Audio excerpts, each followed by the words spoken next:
Welcome to Conscious Dominance, a DSRX studio production with Eric and Andrew.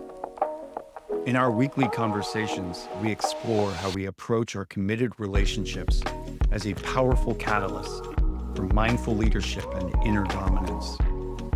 As men who intentionally lead our powerful feminine partners, we share insights for discovering how the craft of consciousness deepens our capacity to love, serve, and connect with our true selves. I'm really looking forward to this because I'm excited just to take a little bit of time to be proud of ourselves for what we've really accomplished this year. I think that will be a great way to bring in the new year. And I thought it would be appropriate, since we do have it coming out on that day, for us to reflect and take stock, like you said, about this last year and what it's been like on a personal note in our relationship, doing this podcast. And just, yeah, let's take some tasting notes of this last year. I like tasting notes because we just had a great bottle of wine last night, and damn, do I love good wine.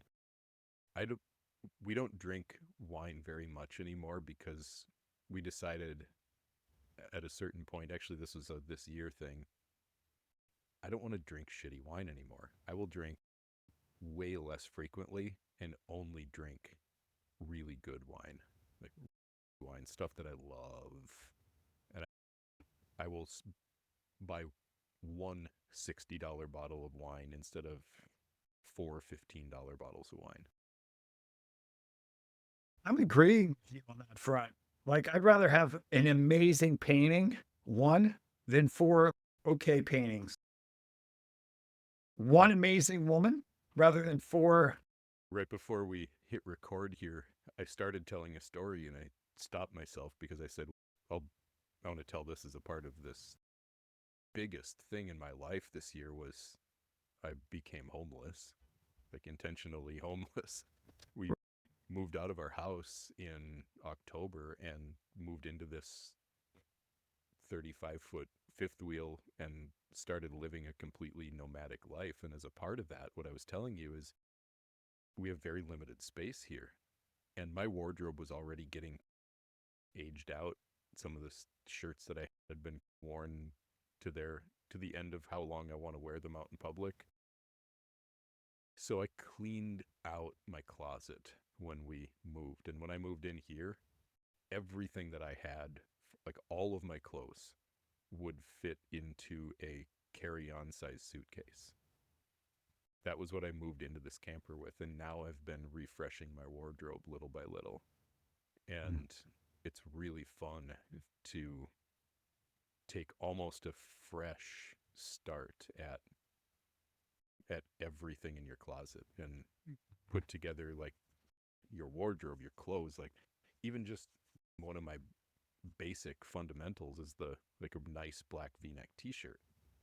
Well, black V-neck t-shirts are not that expensive, but if you wear them for 6 months, they start to look grayish and they get a little pilly. And so I just threw them all away and waited for a Black Friday sale from the company I like to buy these from, and I just bought a whole bunch of new ones. And it feels good to just have good, crisp, fresh, clean, new, again, quality clothes. I have to be intentional with space, living in such a small space. So, I need things that are multifunction, but that look and that I can wear in a lot of different settings and circumstances. So, Tell me some more ways that going homeless, and truly, and what you mean by that is, just for the viewers, break it down what exactly you're doing.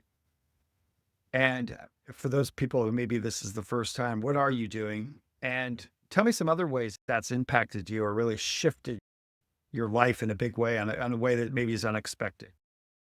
So we moved out of our house. The last 2 years we've been snowbirds. Minnesota was our original home. It's cold as shit there about 8 months out of the year. So the last 2 years before this, we would leave in October And besides going back a little bit over the holidays, we would not come back until sometime in April or May when it warmed up again.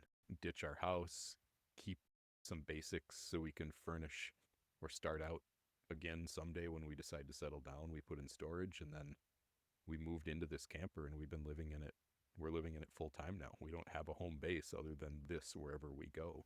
So we're living a nomadic life where we're moving every month or so to a different place, a different location. And it just changes everything because, first of all, you have to be rooted in yourself when you don't have roots in a physical location. And home right now, we're parked in the woods in Louisiana, and home in a couple weeks is going to be in Austin, Texas. And then from there, I don't even know. It just changes so much about the little details of life. You don't think about that you have to find a different barber every time you're getting a haircut. And boy, the simplicity, like the amount of mental clutter that has decreased already for me, knowing like how minimalist everything is and how there's no rushing, there's no hurrying, there's nowhere to go. This infinite devotion and this podcast I do with you, the podcast I do with my wife, that's our whole business. It's our whole livelihood. Me and this microphone and this camera and that Starlink dish on my roof is all what I do. So it's just really started to settle in a really deep inner and outer sense of calm and peace in a very blessed life. And how is it different than when you're a snowbird? Do you notice yourself feeling differently this time around? How is it different knowing that there is no home to go back to? Like the place back there, all the stuff back there, like all of that just always had, like there was things to be paid attention to, and there was things to Bills. worry about. There was there's bills. There's have to keep the heat on when we're gone in the winter, so I'm paying a heat bill for a house we're not even living in. All that stuff, it's just gone. We had a boat back in Minnesota that we sold this summer, so all of the ongoing maintenance on that boat, the winterizing it, the oil changes, the taking care of it, the putting it in and out of the water, like all of that is gone. We used to have 2 vehicles. Now we only have 1, so there's only 1 vehicle to maintain, and I do all that myself. Change the oil, to change my fuel filter on my diesel. So it's very simple. Like if it's not in this camper, it doesn't matter. And there's nothing else to take my time or my attention. And that is really nice. Yeah, I can see that. It's interesting because I'm going through something similar. I'm at a different timing of that, but that decision has been made for me as well. And I literally in my home here for the last 2 weeks before setting off, not in a camper. We're going to be living in a series of Airbnbs and family homes, Rachel's family home, and also hotels. But we'll be on the road indefinitely, at least 6 months, if not more. We're taking Arosha on the road on tour. So we're going on tour like a band on tour. But I'm putting all the stuff in storage. And I know what you mean about the freedom, though, of the minimalism. Just this process of doing this has been very powerful and therapeutic for me to systematically go through things and recondify it. Is this beautiful? Do I need this? Is this give me joy? And then just really letting things go and just papers, stuff. I'm literally sitting in a room with a bunch of stuff that I'm going through and purging. And I don't think it's possible to do the inner work that we talk about so often without there also being outer work. I don't think you could just do inner work and then ignore the outside of you. They have to be one and the same. I find that as I'm doing the inner work, my outside life has to start relating, like there has to be a congruence. The way that's phrased, the way you do one thing is the way you do everything. It's like the way that you go about doing life. If there's an inner craft, there must be an outer craft and in order to do an outer craft, I have found that you have to do less because there's no way to be exquisite in the external world by doing too much. You're going to short circuit things. Like things are not going to, there are going to be things that you will neglect by nature. Yeah, there's only so much capacity. Right.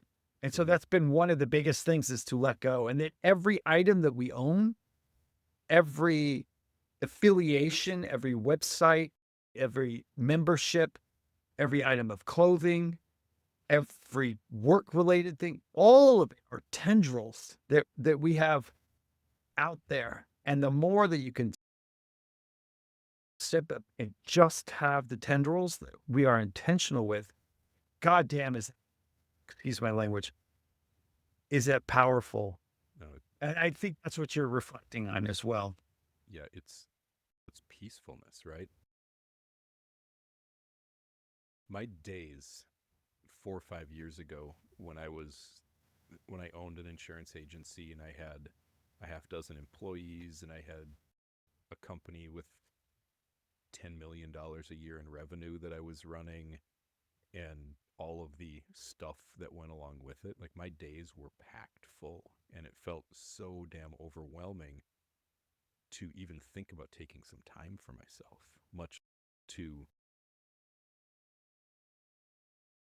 having a vacation felt like a luxury. A vacation was like a long weekend or maybe a week if I was lucky where I could mostly detach from all of that. This song lyric from a Jason Mraz song, you don't need a vacation when there's nothing to escape from. And that was one of those little things along the path for me that was like, yeah, you know what? That's the kind of life I want to live. I want to live a life where I don't need to escape from it, where I'm just actually enjoying every day rather than looking forward to a vacation. And like when I think about how fucking different that is for me now, that this morning I woke up, I got in a little workout, I had made breakfast for my wife, we had coffee together, we sat down to record a podcast with you. I have one call with a client after this, and then I'm going to go for a walk and I'm going to have a fire.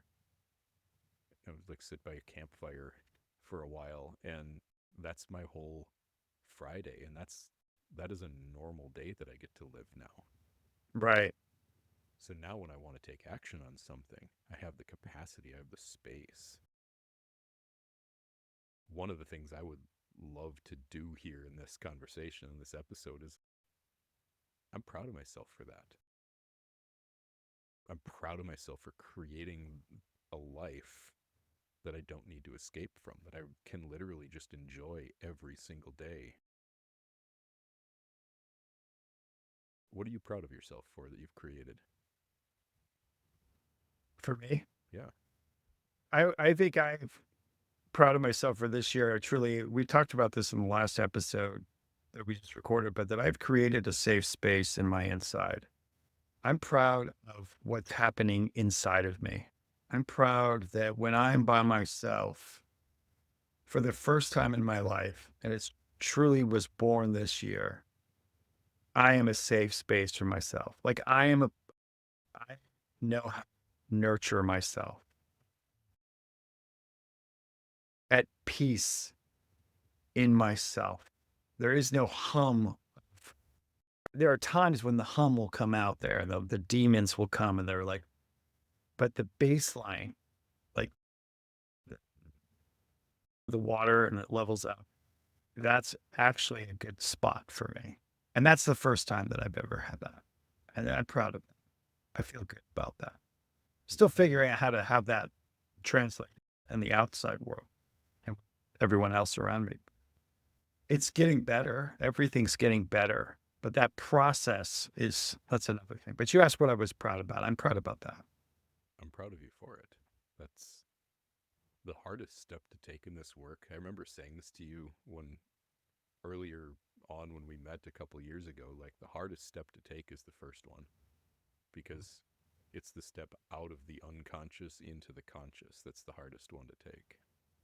And part of that too, what I'm dealing with and what I feel is in order to do that, we have to, we sacrifice our capacity to be excellent to everyone else around us.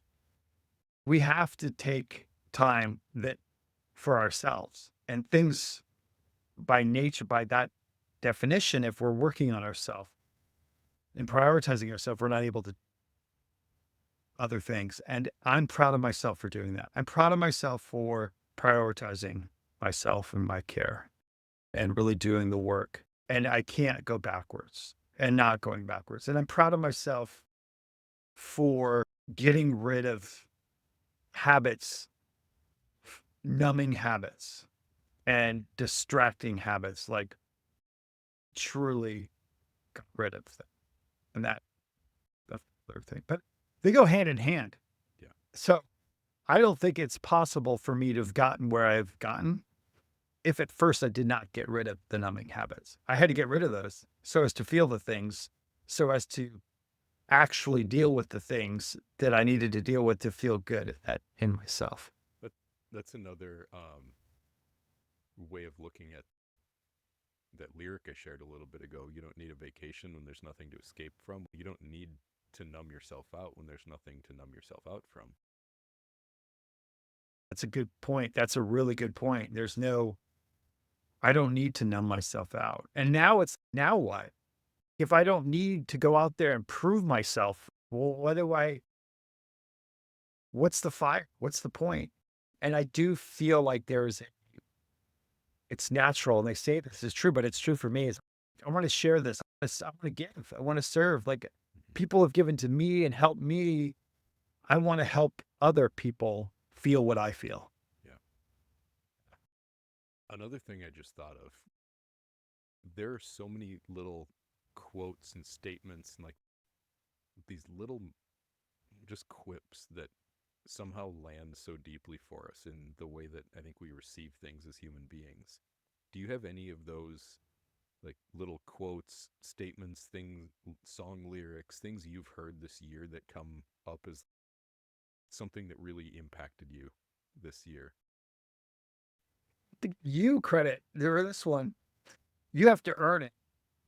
You have no idea how much that goes through my head when I'm wanting sex or I'm feeling like this thing from Rachel and I'm like, things are off. Like it's like a guiding principle for me with polarity, just my relationship. I have to earn it. Not meaning what I mean by that or what I interpret that is I'm not entitled to it. It's the result of me doing my work and being in the right frequency. And eradicating my entitlement is another thing I'm proud of. That's a big one. The thing that came to mind for me that prompted me to ask you that question was something I heard from a guy named Peter Crone that was, life will continue to present you with people and circumstances to show you where you're not free. Yeah.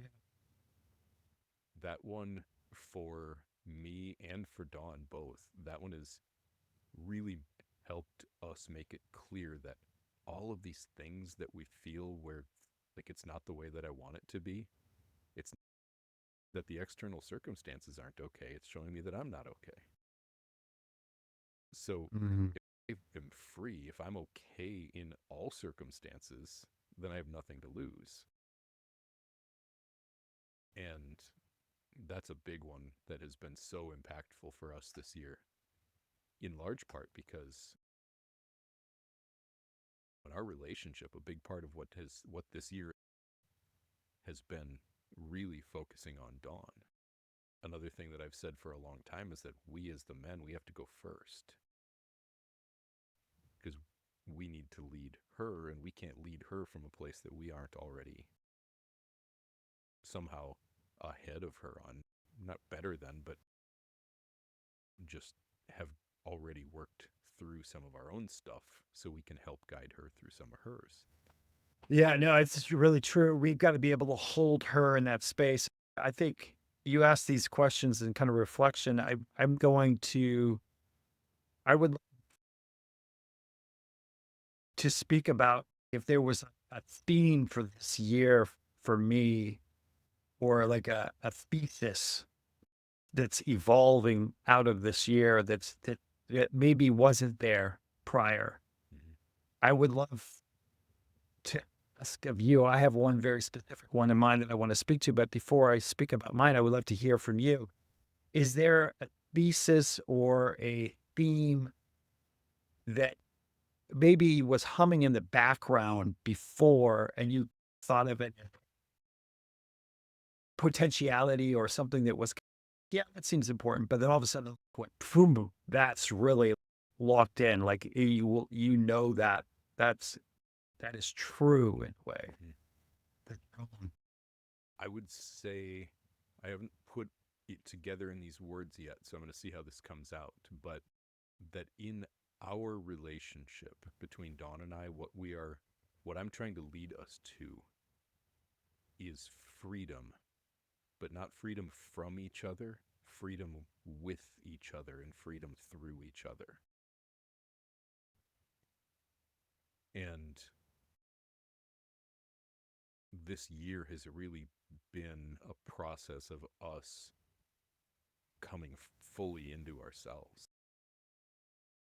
In some ways, she needed me to come more fully into myself, which was the story of the last couple of years, was me really coming into full ownership of myself. And if we would have been having this conversation a year ago or 2 years ago, I probably would have said, yeah, me coming fully into like self-ownership. And this year, it's more like me being able to lead her into her own self-ownership, into her own complete authenticity, and watching her come alive, and then experiencing the ways that we both get to be more free as individuals when we are in full support of each other's individuality.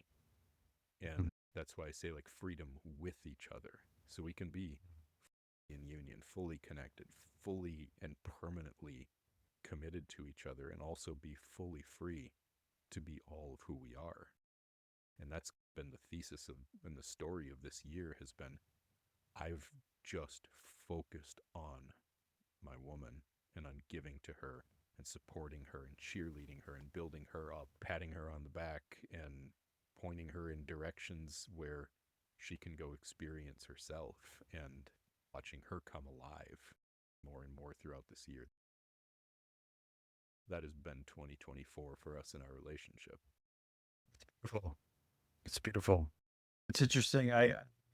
I'm trying to do high wire act this year, which is to be of service, to be in my strengths and in my resilience and in my clarity, while at the same time going through a period that I would liken to be like a retrograde or a healing period, or a period of working through some trauma and major trauma, and then having, and part of that be moving and be going through physical trauma, and then financial strain, and quite a number of things all happening at once while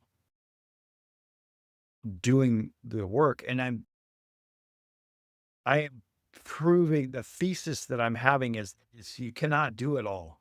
And that it's not necessarily very profound, other than the realization that we are not, we have to be where we are, like accepting and allowing ourselves to be where we really truly are, and seeing ourselves as we are, with our limitations, with our fallibility, with our capacity, at what is.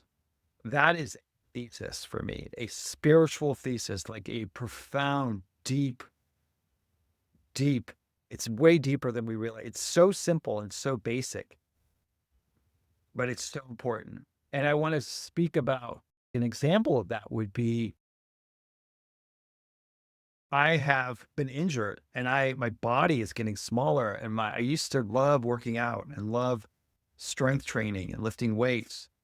And now to be able to go into the gym and lift a weight and be so much worse than I was, so much less. It's so raw. And just to be with that and be like, that's real, like that's where I am. And in order to move forward and do better because of the injuries, I have to be patient and I have to be slow. And it's like physical therapy where it's just this little movement and this little thing. And then I'm getting surgery. And so I have to like, do nothing. And then I have to start. That's all in the physical realm. And I think those are really good, clear examples of what I'm speaking about.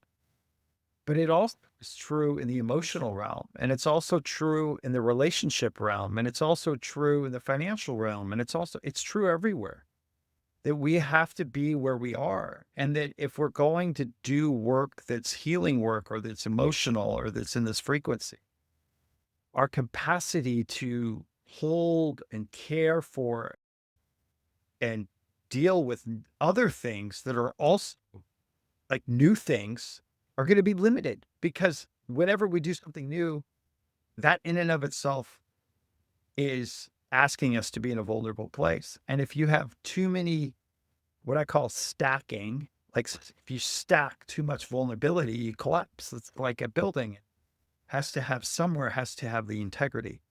And so to me, the practice or the craft of looking at what is and being able to say no, to be able to not do things, to be able to just do what I can do and not overextend myself has been the 2024 for me is to just, and it feels very contractive. Like I'm literally contracting and I'm not done yet. Like I'm right in the middle of it. And it's like a pruning quality to it. I would just say, having started on this work a few years ahead of when you started on it, I would be very much in the place you are if we were recording this several years ago, right? Expansive end of that now, where, there's no comparison between where I am and where I was, or comparison between where I am and where I think I need to be. Mhm. I've gotten really grounded and okay and just I'm not better or worse than I used to be. I'm not better or worse than anyone else. I'm not, this isn't good and that's not bad. Like inside of me, in my own head, I just don't have that constant judgment or comparison at all anymore. And that's what feels expansive, because that state of that, what it does is that state feels like it allows me to be very creative with reality, to be like, this is your language here, but I feel like I can be really artistic with the abundance of energy that's present in every moment. It's all just here, and I've come to a place where everything feels very clear to me, and where I feel very clean inside of myself and very clean in the moments that I'm in. No, I feel you that in that way. And that's what I aspire towards. And I feel like right now is a period of where I'm having in order to get there, I have to cut off the dross. I have to cut off the excess. I have to clean up. I have to organize. I have to mise en place. I have to clean out the junk drawers. No more junk drawers. And a lot of that is cleaning up habits, cleaning up core parts of myself that no longer serve myself. And it's one of the foundational books of my life of recent is a book that's as trite as can be because it's so popular, but it's so damn good. And that is James Clear's book, Atomic Habits. everything is grounded upon that, my capacity to let old habits die off and then build new. And one of the striking parts of this that is he writes so beautifully is you have to make the habits in order to improve a habit, you have to establish a habit. And in order to establish a new habit, we only have so much space in our life to do it. And so we literally have to get rid of old habits. Like in order to take care of something, you actually have the time to take care of it. And even if you have a bunch of money and a bunch of resources, every single thing that you have to take care of, a person that's working for you or anything, boons, it's all things that are taking up your energy. And so as we bring in these new habits, every new habit is a new thing to tend. It's a new thing that requires energy. It's a new thing that's going to need to be improved, to be dealt with. And it takes up a different part of your brain that can't do it on autopilot. That's by definition what a non-habit is. And there's only so many things that we can do. We can only do one thing at a time that we don't have a habit of doing. We can do a lot of things at a time if they're all habituated. Like an athlete can do a bunch of different things, or a pilot or a martial artist, because they're habits. They're in them. They know what to do. But if we're at the beginning stages, it's literally slow down, right? You have to slow down. And that's the same in your life, is that there's this period of slowdown, which I call like it's a retrograde. And right now, we're going through a Mars retrograde. It's, astrologically, but energetically, mythically, these are really important concepts. There is this period of time of going into the underworld and then coming out. Jesus went away for 40 days and 40 nights.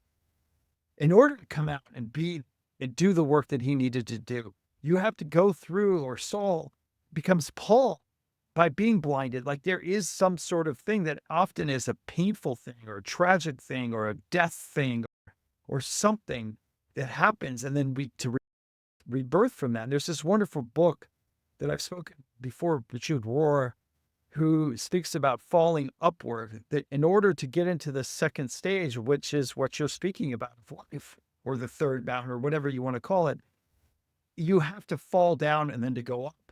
And that there is no other way to do it. There is no way to do it. You can't just pivot. Like you said, I think really well about the guy, I forget his name right now, but the guy, Trevor Moad. Yeah.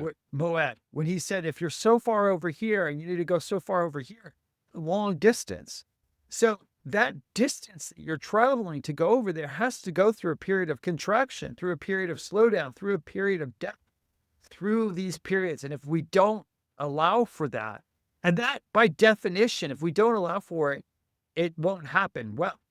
But by definition, it's going to impact the people around us. By definition, it's going to impact our loved ones, our women. We will not be able to be in polarity all the time. And so the process of me doing that with Rachel is a process that was born this year that we call DSRX, which is dominance and submission in the RX, which is like in a healing state, or in the DSRX. Or another way of saying it is it's a space of devotion and service through that, because what's needed in those times is devotion. What's needed is service. That's what's most needed. Me with me, I need to be devoted to me. I need to be in service of me. The masculine at its core is of service. The feminine at her core is of devotion. But at our core, when we're whole, like you are, like you were talking about, you're both, your devotion and your service. Like you live this and you are that. And going through that period, that's 2024 for me. It's been DSRX. 2024 to me has been a space living it, understanding it, and seeing without a shadow of fucking doubt how important it is to go through a period, and then having a woman like a period of healing, and then having a woman like Rachel who will show and reflect to me and be in her true femininity, so as for me to still feel the pain of what it is I'm going through, and not placate me, and not lie, and not bullshit. And so the year's been filled with a lot of turbulence, but a real turbulence, like a turbulence of integrity that shows me where that the impact of what I'm doing on her, which actually is healing, which actually, as we spoke about earlier too, brings me to an accountability to keep. I can't just sit back and chill out, but because my being in this state is going to impact her like this. And if I wanted to stay there, fine, but look at what's going to happen over here. Another really fun thing that I'm proud of in this last year is at the end of 2023, our business Infinite Devotion was kind of where it was at. We had I think our Instagram account at that point had about 14,000 followers a year ago. We had released maybe our first 10 episodes of our podcast that Dawn and I do together.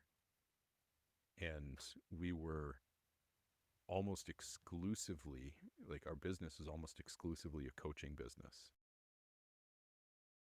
And what we've been able to do in this last year, while we've been going through all of this other stuff, Dawn has been going through this really big expansion in herself, and we've been going through everything that it's taken to uproot and leave home and all of that.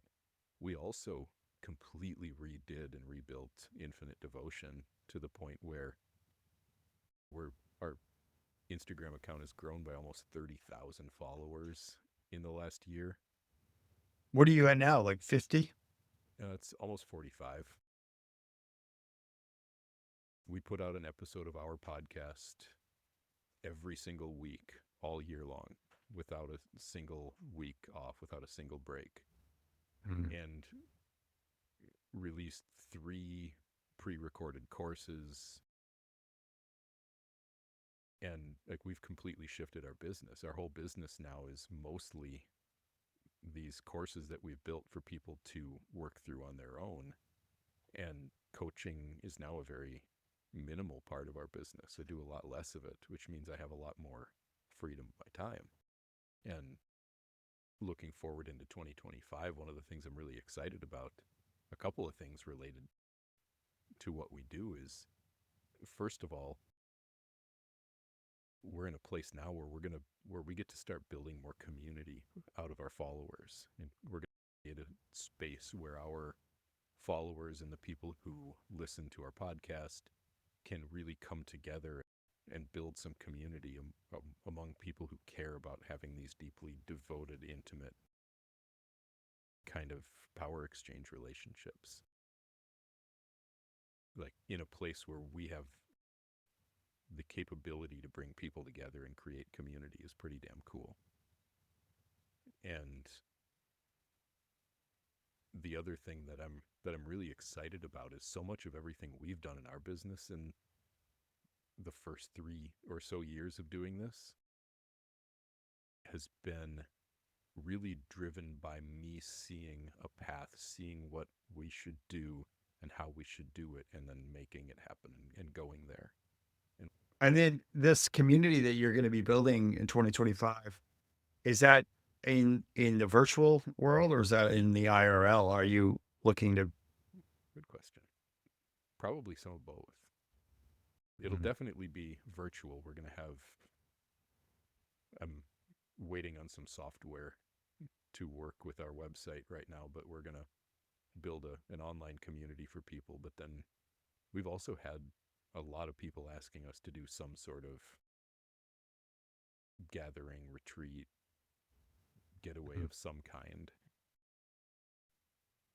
I can see us probably doing something like that, but I don't know what, and definitely don't know where, because we don't live anywhere. So it has to align with traveling. It's where wannabe subs and wannabe doms come meet each other. It's going to be a great mixer.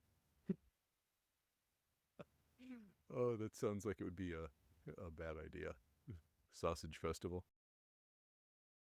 How about you guys? What do you see coming in next year? What are you excited about for your life, for your business, for? I feel very excited about where Arosha's going with taking it on the road. I do feel like it's a very cool idea. The Arosha business is Rachel's baby 14, 15-year business that she's had. And as she's really, I am now merging and becoming a big part of it. And where we are going is to bring the practice into New York City, to Miami, to LA, to these big cities. And it's merging with the art world as well. So they'll be at art museums and art spaces. And I think that's pretty cool to see that helping to craft what it is and how we're doing it and what can be done, what can't be done. And then my place as an artist and as someone who's also supporting men, seeing that both of those things grow, men and women grow and flower and flourish and coming out there into the world in a bigger way. My work as an artist in the past was the dominant part of my life. And then I let it lapse. And then I feel like 2025 is just to really bring that back, that part of myself back in the online world. And then also in putting together some work that works there, but sharing that work. So I'm excited about that. I'm excited about coming out, meeting people, doing things, being out in the world. How about personally? Like in your not work, not relationship life, but just for Eric, do you have anything that you are aspiring to, new hobbies or things you want to? Yeah, I like that question. I think it's a good question. I'm really excited to there's a lot that I spoke to just recently, just here. When I spoke to recently about the craft of living, I'm excited. I feel like 2025, I have this surgery right at the beginning of the year. It's really going to be about what it is for me to live the Eric Patterson method, like the Eric Patterson method of living, which is from the ground up. Can we do this slow, methodical, and yet also at the same time dynamic, alive, biodynamic, creative? How do I reconcile, since it's been mission on since I was young, I realized that my life is about chaotic. How do I balance the chaos and the order? How do I balance Dionysian and Apollonian energy? How do I balance structure and freedom? How do I take two of these opposites and reconcile them? And I feel like this year is a year for me to really be able to be in my foundational truth with that and live it from the core up, and that it's me going to be driving this year rather than the year driving me. And I feel like because I understand what it is to let go, I understand what it is to be in a surrendered state, I understand what it is to be connected and at the same time to be in that. And to have a year where I can predominantly be in a place of wholeness and in a place of expectation and in a place of connection, and let that be the dominant feeling of that. I think that's what I'm most looking forward to. One of the things for me is how to perform this year. In 25, I want to get back into doing some version of performing, whether it's speaking Music. on stage or singing, yeah, like using some of those gifts that I have. And there's nothing that compares to that feeling for me of stepping up on stage in front of people and then like just doing something impressive. My talents. I was somehow or another I was gifted with this lack of fear of public speaking, that the thing that terrifies most people the most. It's funny to watch people's reactions when I tell them this, but I'm like, put me up on stage in front of 2,000 people for 45 minutes with nothing planned to talk about and watch me come alive. This is something to it. Put me up on stage to sing in front of Mm-hmm. a group of people and just watch something else come out of me. And that's an energy that I feel like I'm finally ready to tap back into and bring back into my life and into the I world. see that. I see that for you. I feel that. I can feel it. I know you, having met you in person, you have a gravitas. You have a way of being. Like you're actually better in person, which is rare. A lot of people are the online kind of thing. Thank you. And you're also online, but it's you're not false. And I think that comes out. This isn't fake. You are what you say you are. And there's authenticity through and through, all the way through, that people can feel. And I look forward for that for you. I appreciate that. And I really appreciate you saying that because that's very important to me. And knowing that relays through the camera and through the screen, like, it means a lot to me when people who know me from the internet meet me in real life and go, "Oh, you're the same guy." That's important to me because it shows me that I have that congruence, that I have that integrity, that it reflects back to me what it is that I'm trying to be intentional about bringing to the world. So thank you. Yes. This has been a really good, I appreciate this, speaking about this. Is there anything else that you would like to speak about with 2024 and looking ahead, and, or excuse me, 2025 and looking ahead, or looking backwards at 2024? Is there any other points that you feel like you've missed or you want to bring forward? I would just say to the whole world that's listening to this, stay tuned because it's going to get a lot more fun. I also wanted to bring up this podcast. I don't think we haven't explicitly mentioned that, but I really appreciated Yeah. the practice of showing up to this since we started, and to see this through and to keep it going has been a real commitment to me. And like I've said before on this, showing up to this in the middle of times when I have been like feeling, who the fuck am I to talk about dominance? When I am falling apart, when I feel like shit, when I'm in a reactive swirl, and then my messy, and when I'm injured, when I feel like shit. And to be able to have a space to reconcile and hold the contradictions and hold the doubts and hold the healing and hold myself, and then have you hold me, and to do this as a practice. Ultimately, what drives me is to be in a space of authenticity, and to be in a space of coming and sharing the journey of authenticity. And if people receive that and can hear that and are met by that, I love that. Yeah. But I'm not here to be like, oh, I want to get, yeah, I love that we grow and that we have more people, and I want that.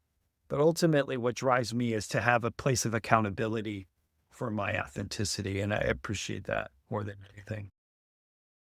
Yeah. It's been a really integral part of my year to be able to show up for these conversations and for these podcasts. And I've loved the difference in texture between the conversations you and I get to have as two guys and then the conversations that Dawn and I have as a couple on our podcast, and the opportunity for me to show up and show both of those sides of myself to there with her, and not only talking about what we talk about, but also just reflecting the energy of how we communicate when Dawn and I are on our podcast. And then to also be able to show up here and have these conversations with you where we're we're bringing a different kind of feeling to masculinity and to dominance. And Right. I've appreciated having this outlet or this way of showing up and speaking and letting a different side of myself come and to speak in this way. And one of, if not the most viral clip on our Instagram account all year came from one of the very first episodes of this podcast it's getting pretty close to having 1 million views on Instagram now. A little clip of me talking about responsibility and dominance. So it's been impactful that way too. I think that clip alone has grown our account by almost 7,000 followers. So thank you for with me this year, and I look forward to seeing everything that next year has in store for both of us, because it's going to be a fun year, I think. Yeah, I appreciate you, Andrew. Thank you. Thank you. You too, buddy. We'll see you in 2025.